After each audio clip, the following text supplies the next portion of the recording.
I could wake up in the morning and be pretty happy and upbeat, but by the end of the night, I would be taking a razor blade, cutting my wrist, wanting to die. I just felt like I was living sheer hell on earth.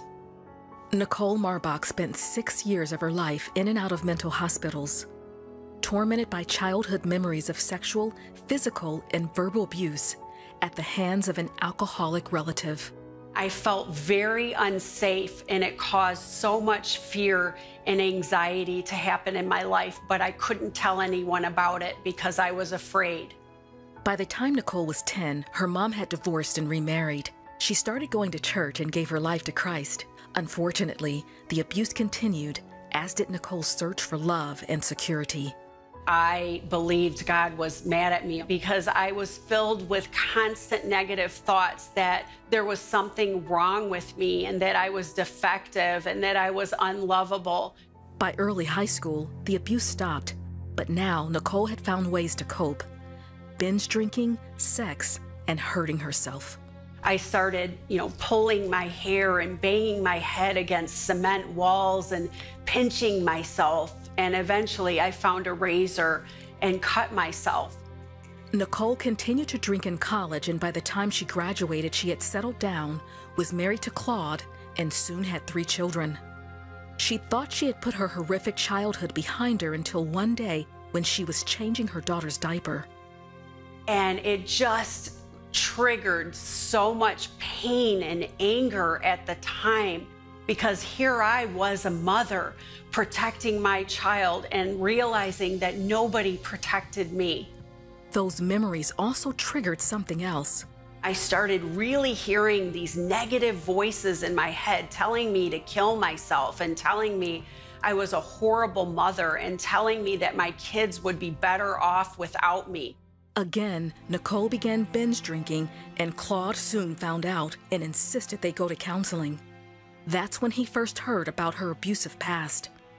What's difficult is how it's hurting us now. Certainly was, disheartened, very sad, and I had a sense of loss also. Nicole was diagnosed with PTSD and bipolar and anxiety disorder, among others.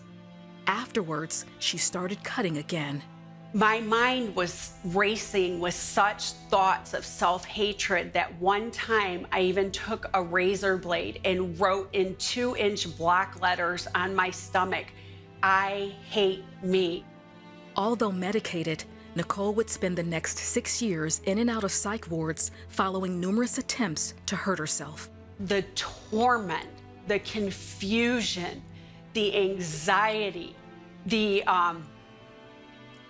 pain and the heartache that I would experience, all of these negative emotions and confusion that wouldn't stop playing in my mind. And it became like kind of an unsurmountable mountain because it was too much. Personally despaired, but also despaired that she wouldn't be alive. Finally, the Marbachs resigned to the fact they would have to live with Nicole's mental illness for the rest of their lives.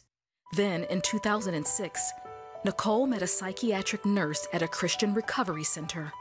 She shared with me that God wanted me well and that I could replace all of those negative thoughts and lies I was believing with truth from the Word. I started hearing the voice of God speaking to me and telling me how much He loved me.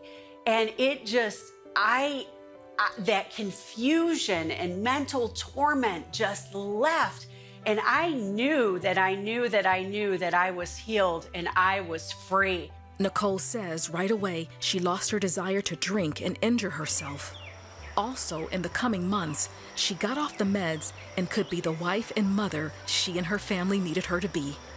The sense of joy, the fun that we were having, that's coming back. The ability to be the mom she wanted to be. She also began to discover who she truly was in Jesus Christ, receive His forgiveness, and forgive her abusers. As I received the love of God for myself, I was able to view my abusers through His eyes of love, and I was able to forgive them. I can't tell you how free I felt in that moment. It was like the icing on the cake of my healing, that I knew that I was healed and whole because of Jesus. And it's been 14 years of no medication. Thank you, Jesus. Ever since, Nicole has been free and now has a national and international ministry where she helps others struggling with addictions and mental illness. She's also written multiple books, including a devotional that share her journey of healing. People that think that mental illness cannot be healed, I would say to them, we've witnessed this. Continue to have hope, for the journey is not over, and with God all things are possible. Everything that I was searching for as a child and as an adult to find safety and love and protection, I have now found that in my relationship with God. I want to tell you that Jesus not only provided physical healing at the cross, but he also provided emotional healing and healing for mental illness. And I want to encourage you that that healing belongs to you.